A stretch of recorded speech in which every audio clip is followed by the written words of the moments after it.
चलो, तो अभी तक हमने पढ़ लिया था, मोशन पढ़ रहे थे हम, डिस्टेंस, डिस्प्लेसमेंट, ये सब पढ़ लिया था, ग्राफ पढ़ लिया था हमने, distance time graph, velocity time graph. आज हम एक नया टॉपिक चालू करेंगे, equation of motion. 3 equations of motion होती है, ठीक है।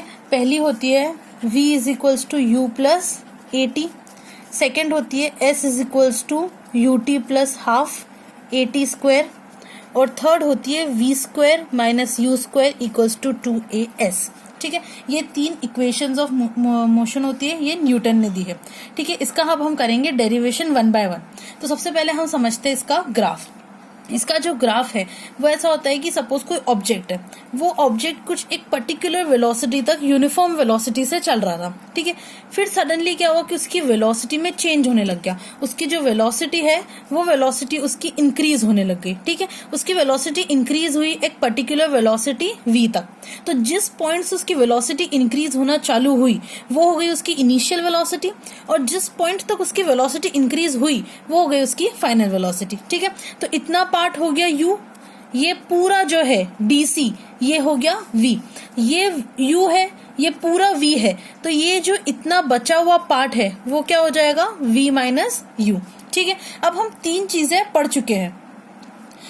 एक तो सबसे पहले हमने पढ़ा था slope of distance time graph, उसका यहाँ पे यूज नहीं है क्योंकि ये तो वेलोसिटी टाइम ग्राफ है। सेकंड हमने पढ़ा था slope of velocity time graph. तो जो वेलोसिटी टाइम ग्राफ का स्लोप है वो हमें क्या देता है, एक्सेलरेशन, जिसको हम स्मॉल a से डिनोट करते हैं। नेक्स्ट है area of velocity time graph. Area of velocity time graph हमें क्या देता है, डिस्प्लेसमेंट, जिसको हम स्मॉल s से डिनोट करते हैं। इनिशियल वेलोसिटी को हम स्मॉल u से डिनोट करते हैं, फाइनल वेलोसिटी को हम v से डिनोट करते हैं, और टाइम टेकन को हम t से डिनोट करते हैं। चलो अब हम ग्राफ में देखते हैं। हमारे पास है BC जो है वो U है, और पूरा DC जो है वो है हमारे पास V, ठीक है। अब हमें चाहिए BD, तो BD क्या हो जाएगा, DC माइनस BC, ठीक है।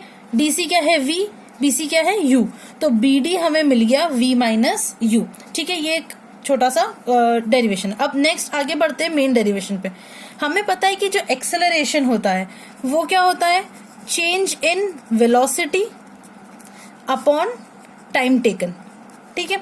अब चेंज इन वेलोसिटी क्या है हमारे पास, वेलोसिटी में चेंज, मतलब ये BD, ठीक है। इतना वेलोसिटी उसकी इनिशियल थी, ये उसकी फाइनल हो गई, तो चेंज क्या आ गया, BD, ठीक है। ये पहले थी, ये बाद में थी, दोनों में चेंज BD। जैसे सपोज ये 5 है, ये 10 है, तो चेंज क्या होगा, 10 माइनस 5, तो BD जो है वो आ गया हमारे पास change in velocity upon time जो है वो है हमारे पास OC, ठीक है। तो ये OC आ गया हमारे पास टाइम। अब BD हमने ऊपर निकाला, क्या है V माइनस U, और OC क्या है, टाइम, मतलब upon T equals to acceleration, ठीक है। ये T ऊपर चला जाएगा तो ये हो जाएगा V minus U equals to 80, ठीक है। अब ये जो u है ये माइनस में है, यहाँ की क्या हो जाएगा प्लस, तो ये हो गया v is equals to u plus 80। तो ये आ गई हमारी फर्स्ट इक्वेशन ऑफ मोशन। चलो अब नेक्स्ट इक्वेशन ऑफ मोशन है s is equals to u t plus half a t square, ठीक है। हमें ये s क्या है, डिस्प्लेसमेंट। तो हमारे पास क्या गिवन है, वेलोसिटी टाइम ग्राफ हमारे पास है। वेलोसिटी टाइम ग्राफ का डिस्प्लेसमेंट हम कैसे निकालते हैं, उसके एरिया से, ठीक है। तो मतलब इन शॉर्ट हमें डिस्प्लेसमेंट निकालने के लिए क्या निकालना है, उसका एरिया। अब देखो ये एरिया जो है ऊपर ग्राफ का एरिया हम कैसे निकालते हैं कि ये हमें मालूम है, ये हमें रेक्टेंगल दिख रहा है, तो ये पूरे रेक्टेंगल का हम एरिया निकाल लेंगे। फिर ये ट्राइंगल है तो इस पूरे ट्राइंगल का हम एरिया निकाल लेंगे, ठीक है। फिर इन दोनों को हम क्या कर देंगे, ऐड। तो इन दोनों को हम ऐड करेंगे तो हमारे पास क्या आ जाएगा, पूरे ग्राफ का एरिया।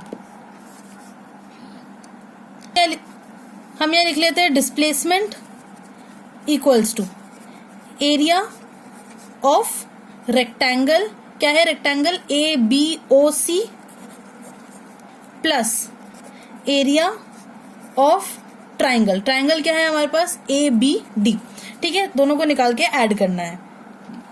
चलो अब एरिया निकालते हैं हम सबसे पहले रेक्टेंगल का। तो रेक्टेंगल का एरिया क्या होता है, length into breadth, plus triangle का होता है हाफ बेस इंटू हाइट।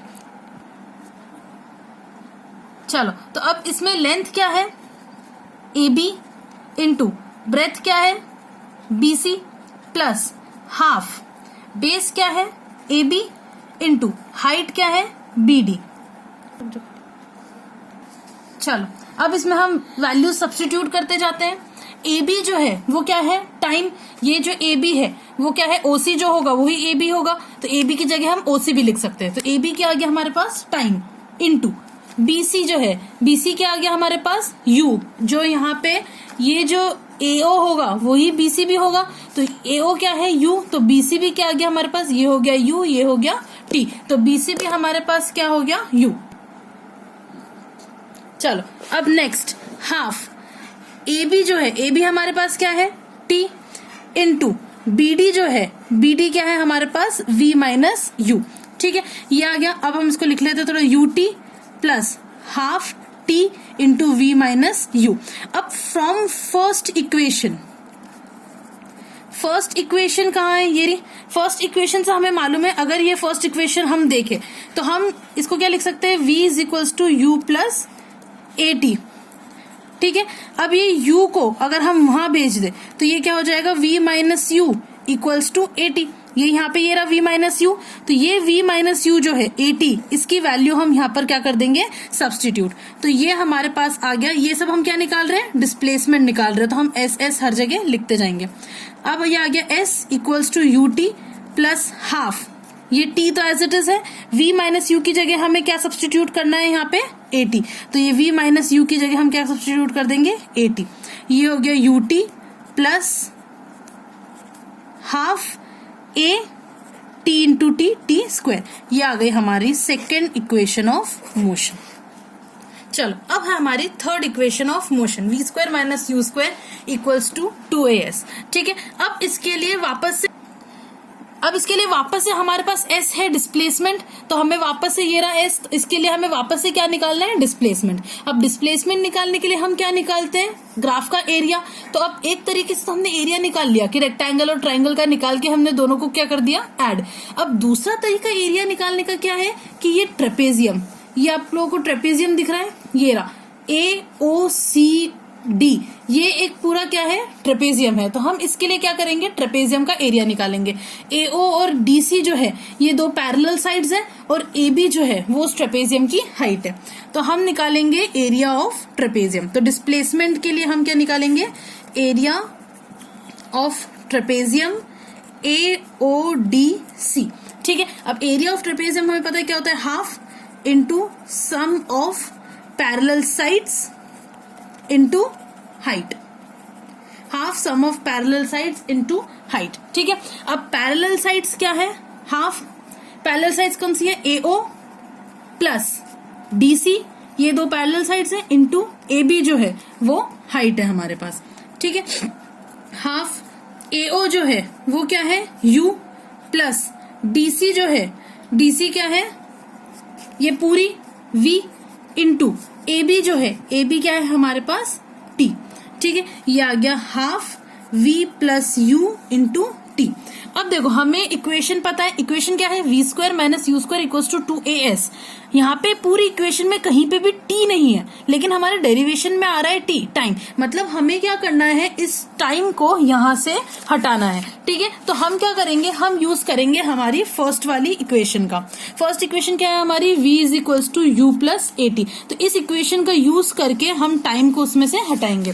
ठीक है, तो फ्रॉम फर्स्ट इक्वेशन से हमें पता है v is equals to u plus a t, तो ये u वहां चला जाएगा, ये हो जाएगा v minus u equals to a t, और ये a मल्टीप्लाई में है, नीचे जाके डिवाइड में हो जाएगा, तो हो जाएगा v minus u upon a equals to टी। ये आ गई हमारे पास t की वैल्यू। ये t की वैल्यू हम यहाँ पर कर देंगे सब्सटीट्यूट, तो ये हो जाएगा, ये सब s के इक्वल में चल रहा है, डिस्प्लेसमेंट के इक्वल में, तो ये हो जाएगा half v plus you, T की जगह क्या सब्स्टिट्यूट कर देंगे हम, ये पूरी वैल्यू, तो ये हो जाएगा v माइनस यू अपॉन ए। ठीक है, अब ये हो गया हाफ, ये हो गया a plus b into a minus b, a square minus b square, तो ये हो जाएगा v square minus u square upon a, तो है ही नीचे, ये हो गया a, ये हो जाएगा v square minus u square upon 2 into ए, 2a। ठीक है, ये 2a जो है वो ऊपर चला जाएगा, तो ये हो जाएगा 2as equals to v square minus u square. इसको हम रीअरेंज करेंगे तो हो जाएगा v square minus u square equals to 2as। ये आ गई हमारी थर्ड इक्वेशन ऑफ मोशन। तो ये है न्यूटन की 3 इक्वेशंस ऑफ मोशन। अब नेक्स्ट लेक्चर में हम इसके ऊपर सॉल्व करेंगे कुछ